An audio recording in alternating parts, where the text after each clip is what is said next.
All right, we're back with you tonight in Focus. The 350 Social Relief of Distress grant has become a nightmare for desperate South Africans. This as recipients had not received their April and May payments. The South African Social Security Agency says it aims to start paying grants again in mid-June. Human rights activist Francina Nkosi joins us now for her take on the latest development. Francina, good evening and thank you very much for your time. In your own assessment and analysis, why have the payments for April and May not been done? And still, even now in mid-June, you have not seen those payments. Let me first thank you for having me and greetings to everyone who's listening. The reason why people are not being paid is because our government has failed the communities, because people who are still pending for April and May, they haven't been paid. And it's more than 11 million of people who are in desperate need of their 350 grant. Yeah. The reason why they have been paid, is it been given to the people as to why this has not happened? The SASSA and also DSD have never communicated. It's now that when they're saying people will be receiving their money mid-June. But this, it shows you that the government have failed us long time ago. Even with the COVID-19, they've never took the time to talk to communities, because you will ask yourself, if you don't report or you don't account or you don't become transparent to the communities, what do you think? How are they going to feel? Because those people, they depend on those money to support them. Even though now you can see that there are price hikes. The petrol is high, the fish oil is high, everything is high, but still, people are still waiting for the 350, and it's not enough. And what situation then are people finding themselves in now, having not received these payments? Now I'm talking here about the poorest South Africans who depend on this money. What is their situation like right now? Okay, you can understand that South Africa is very rich with minerals, and people who are living next to the mine are the poorest. And now you need to have this 350, but you don't have it. It means now you need to sit down and think, what do I do? Do I go and steal food, or do I try and see who do I rob so that I can be able to eat? Some, they try to sell the papers, the bottles. No, they try to do recycling, but it's not enough, because if that money you don't get it, it means you will sleep for more than days without eating.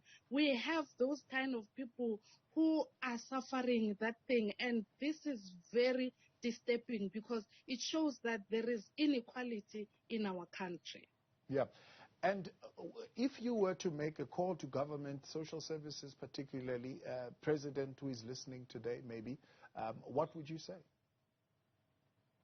I'm saying, President, if you can stay 2 months without your salary, will you survive? What will you do? Will you be able to say, no, it's fine, I can't have my salary? Because this thing, it's like somebody giving you vegetables to cook, and you start the fire, you prepare the vegetables.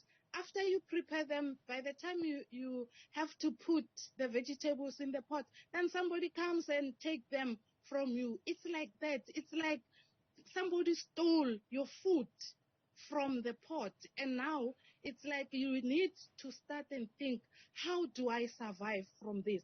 And the government, Mr. President, please, we have a high rate of unemployment in this country, yet we are the richest country. But you don't think about the communities who are the poor of the poorest, and the treasury. Why don't you take this opportunity of taking back to post office? Because Immediately when they started to say they're changing their method of payment, that's where things have changed. And this thing of saying when you apply, you need to put your spouse. What about if my parents have passed away? Why do you need their IDs? And why do I need to reapply in 3 months? This is unfair to the poor of the poorest in this country, while this country is the richest. But this is what the government is doing. They are forcing communities to commit suicide. They are forcing communities to be in substance abuse. They are forcing communities to be in gender-based violence, because if you don't have food in home, what are you going to do? It means if you are a woman, you're going to look for somebody who will assist you.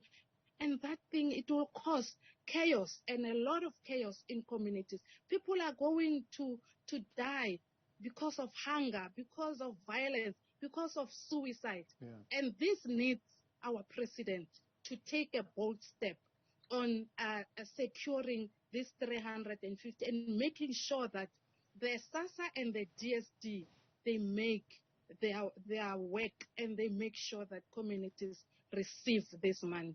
And they need to stop saying those who did receive 350 upwards in their bank, they are not legitimate. This is something that the government is saying.